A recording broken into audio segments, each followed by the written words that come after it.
வணக்கம் நண்பர்களே, நான் உங்கள் மியூசிக் டீச்சர் பாபு.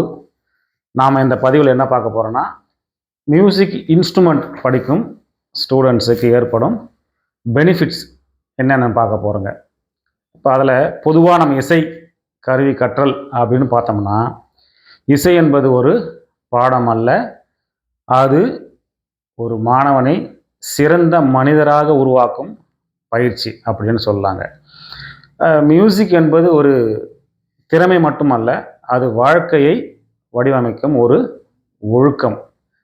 இப்போ அந்த வகையில் ஒரு 10 பாயிண்ட் பார்ப்போம்.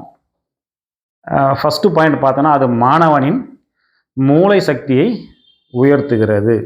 இது ரொம்ப இம்பார்ட்டன்ட்டுங்க. இசைக்கருவியை வாசிக்கும்போது பார்த்தீங்கன்னாக்கா, நினைவாற்றல், கவனம், புரிதல் திறன் இவை அனைத்தும் மேம்படுகின்றது. அது என்ன ஆகுனாக்கா, வேகமாக கற்றுக்கொள்ளும் திறன் உருவாக்கும். இது மியூசிக்கில் மட்டும் இல்லாமல் அது எல்லா விஷயத்துலையுமே அதை உடனே நம்ம அண்டர்ஸ்டாண்ட் பண்ணி சீக்கிரம் கற்றுக்கிறதுக்கு உண்டான ஒரு நல்ல திறனை அது உருவாக்கும். அடுத்து பார்த்தோம், நம்பர் 2 பார்த்தோம்னாக்கா, ஒழுக்கமும் தொடர்ச்சியும் உன் அடையாளமாகும். இந்த ஒழுக்கம் ரொம்ப இம்பார்ட்டன்ட். அது மியூசிக் படிக்கிற ஸ்டூடெண்ட்ஸுக்கு தன்னால் வரும்.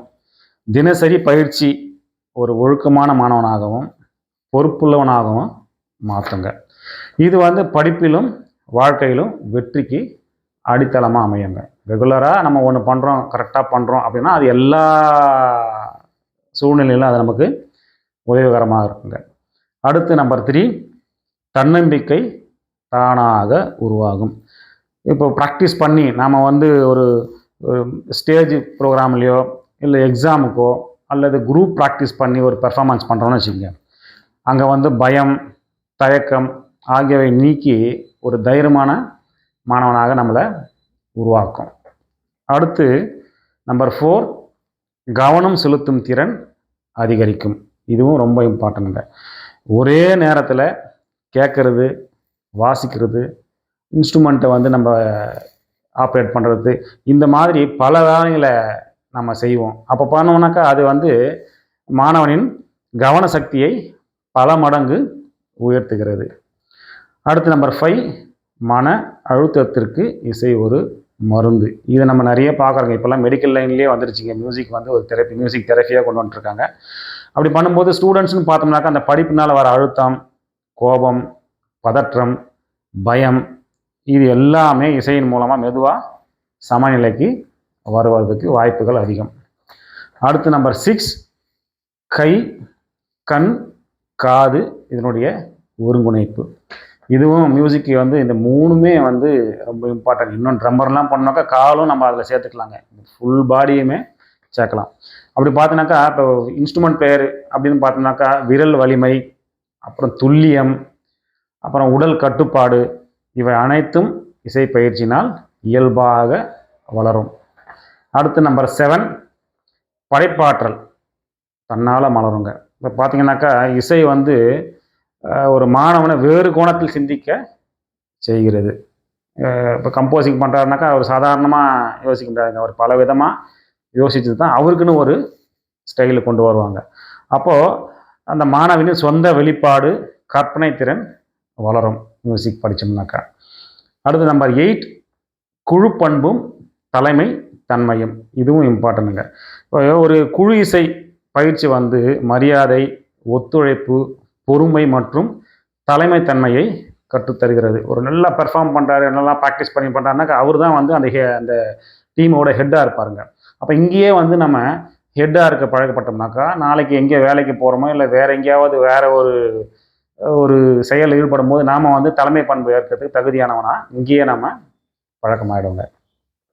அடுத்து நம்பர் 9, உன் ஆளுமையை இசை வடிவமைக்கின்றது. இதுவும் இம்பார்ட்டன்ட்டுங்க. இப்போ பொறுமை, பொறுப்பு, நேர்மை, மரியாதை இந்த பண்பு பார்த்தீங்கன்னா தன்னால் இசை படிக்கும் மாணவர்களுக்கு வந்துடுங்க. பார்த்தீங்கன்னாக்கா, அந்த பொறுமை ப்ராக்டிஸ் பண்ணும்போதே வந்துடுங்க. உடனே எந்த இன்ஸ்ட்ருமெண்ட்டும் வாசிக்க முடியாது. அப்போது நம்ம ப்ராக்டிஸ் பண்ணணும் அப்படின்ற நம்ம செல்ஃப் தாட் இன்க்ரீஸ் ஆகிட்டே இருக்கும். அதில் பொறுப்பு வருங்க. நம்ம இன்னும் வரல, இன்னும் கொஞ்சம் ப்ராக்டிஸ் பண்ணணும், நல்லா வரணும் அப்படின்ற மாதிரி. அப்புறம் எங்கேயாவது குரூப்பாக ப்ராக்டிஸ் பண்ணும்போது தப்பாக ஆச்சுனாக்கா ஆமாம் நான் தான் தப்பு பண்ணிட்டேன், திரும்பவும் நம்ம ஒரு முறை ரிகர்சல் பார்க்கலாம். அந்த மாதிரியான பண்புகள் வந்து தன்னால் உருவாகும். இது எல்லாம் உருவாச்சுனாக்கா நமக்கு நம்ம மேலே ஒரு மரியாதையும் தன்னால் உருவாகுங்க. ஓகே, அடுத்து நம்பர் 10, வாழ்நாள் முழுவதும் உன்னுடன் வரும் திறன் இசை. இந்த மியூசிக் படித்தோம்னா அது வந்து லைஃப் லாங் நம்ம கூட இருக்க போதுங்க. இசை ஒரு பொழுதுபோக்காக மட்டுமல்லாமல் இப்போ அது வந்து பார்த்திங்கனாக்கா சர்டிஃபிகேட்டும் நம்ம எக்ஸாம் எழுதி வாங்கலாம். அல்லது மேடை அனுபவம் தரும் நமக்கு. மேடையில் போயிட்டு நம்ம எப்படி பெர்ஃபார்ம் பண்ணுறோம், எப்படி ஸ்டேஜ் ஃபியர்லாம் போகுது, அது எல்லாத்தையும் இங்கேயே கொண்டு வந்துடலாம், அதெல்லாம் போக்கிடலாம். அப்புறம் தொழில் வாய்ப்பும் இப்போ பல வகையில் அது இருக்குதுங்க. இப்போலாம் மியூசிஷியன் பார்த்தோன்னாக்கா அதை உண்டான தொழிலாக கொண்டு போகிறதுக்கு பல வாய்ப்புகள் நிறைய வந்துருச்சுங்க. அதனால் அதுக்கும் நமக்கு யூஸ் ஆகும். இப்போ இருக்கிற காலகட்டத்துக்கு பார்த்தோம்னா அது திரை அடிமைத்தனத்திலிருந்து விடுபட யூஸ்ஃபுல்லாக இருக்கும். திரை அடிமைத்தனம்னா பார்த்தீங்கன்னாக்கா இப்போ மொபைலு, டிவி இதில் தான் முழுக்க மூழ்கி இருக்கும். இங்கிருந்து கொஞ்சம் டைவர்ட் ஆகிறதுக்கு நம்ம மியூசிக்கை ரொம்ப சிறப்பாக யூஸ் பண்ணலாங்க. 10 மினிட்ஸ் உட்காந்து வாசின்னு சொன்னால் போதுங்க. அதை ஸ்டார்ட் பண்ணாங்கன்னா முடிக்கிறதுக்கு 1 hour கூட ஆகும். ஆக இங்கிருந்து அங்கே டைவர்ட் பண்ணோம்னா மியூசிக் ஒரு சிறந்த சாதனமாக இருக்கும்.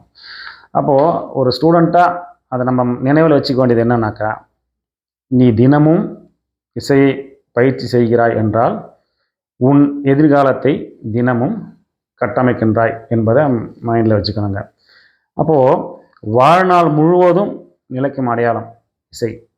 அப்படி இருக்கும்போது இசை ஒரு ஆர்வமாக மாறலாம், அல்லது ஒரு திறமையாக மாறலாம், சில பேருக்கு அது தொழிலாகவும் மாறும்.